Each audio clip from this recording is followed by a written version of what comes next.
Hello, my name is Jeff Heidelberger, and I'm a forecaster at the Huntsville, Alabama office. This presentation will cover how ForecastBuilder creates the weather grids. Let's start with a simple example. Assume ForecastBuilder is a chef and tonight's meal of choice is pizza. The chef opens up their fridge and sees what ingredients they have to make a pizza. The four main ingredients they need are pop, weather types, non-precip types or POT grids, and accumulation grids such as QPF or snow and ice amounts. If an ingredient is not in the fridge, the chef cannot add it to their pizza, or in this case, ForecastBuilder cannot add it to your weather grids. Here are our weather grids, a large pizza. Let's assume we have mentionable pops and some QPF, so we add cheese to the pizza. In order for us to add more toppings, we need to make sure the probability of a topping being within our refrigerator is not 0. In this example, we want to add pepperoni, snow, peppers, rain, olives, thunder, and mushrooms fog to our pizza, which is our weather grids.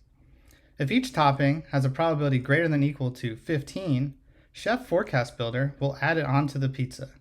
Otherwise, we'll be left with just a cheese pizza.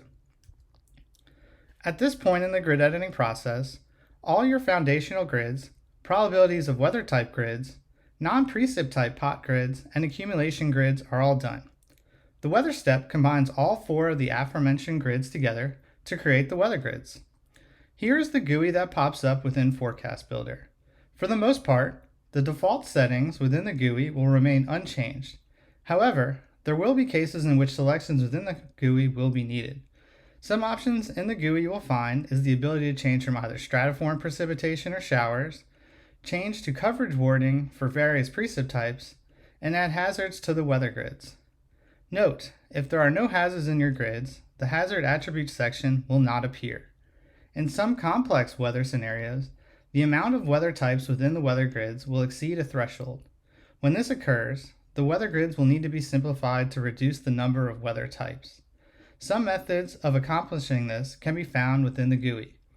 All these mentioned changes can either be made over the entire selection that is being used for the entire ForecastBuilder process, or a user can select a new time range or edit area to run the changes on by selecting the toggle button near the bottom of the GUI. We will go into more detail about some of these options found within the GUI later in this presentation. Let's go into some more details about what can be found within the hazard attributes table. This will appear in the upper right corner of the GUI if certain hazards such as convective watches, flood watches, or thunderstorms are in your grids. First, let's take a look at the thunderstorm hazard attributes. Notice you have the ability to add tornadoes, small or large hail, dry thunderstorms, damaging winds, gusty winds, heavy rain, and flooding to the weather grids. Next, let's open up the severe watch attributes by clicking on the plus sign to expand. By default, damaging winds and large hail are pre-selected, but a user can also add heavy rain to the weather grids as well. Once again, we click the plus button to expand the tornado watch attributes. Tornadoes, large hail, and damaging winds are selected by default, but the user can also add heavy rain to their weather grids. Finally, we open up the flood watch attribute table, and there is only one option, which is heavy rain, and it will be automatically pre-selected. What does use coverage wording actually do to the weather grids? The default wording in our weather grids is probabilistic, such as slight chance, chance, or likely. By selecting use coverage, the weather grids change to coverage wording, such as isolated, scattered, or numerous. In this example, using probabilistic wording, we get chance thunderstorms. However, if we select the use coverage for thunderstorms, the weather grid changes to scattered thunderstorms. While running the step within ForecastBuilder, a user can either select one element from the list within the GUI, or select all the weather elements. By default, the initial time range selection when ForecastBuilder was first started will be used for creating all the weather grids.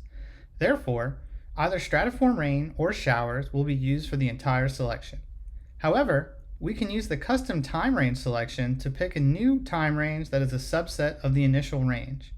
In this example, we started with the showers precip box checked for today and tomorrow. However, we want to get stratiform rain for just tomorrow. To do this, within the ForecastBuilder GUI, click the time range checkbox. Then select a new range and make sure the stratiform box is checked as well. Once this is done, run and continue, and the weather grids will be created with stratiform rain for tomorrow, while leaving the today grids untouched. In certain cases, we may only want to add a weather attribute to a smaller portion of our CWA and not the entire area. Let's add gusty winds to our forecast, but only for the eastern half of our CWA. First, draw an edit area by hand or select one of your office's predefined ones. Then, click the Edit Area checkbox near the bottom of the GUI under Custom GFE, and then click Gusty Winds, GW, under Hazard Attributes. Now, click Run and Continue to see the new weather grid with gusty winds added to the grids, but only for the eastern half of the forecast area. ForecastBuilder is configured to only allow 256 different weather keys. Therefore, to minimize the likelihood of this limit being exceeded, ForecastBuilder only edits the weather grids within your CWA borders. You'll often see ramification.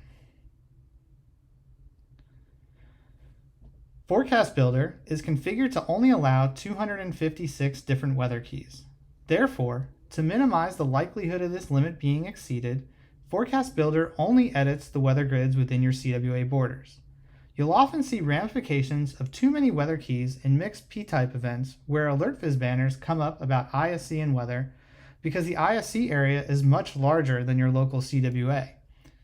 ForecastBuilder also has alerts to prevent exceeding the 256 weather key limit, and if it is about to be exceeded, you'll be asked to take simplification approaches.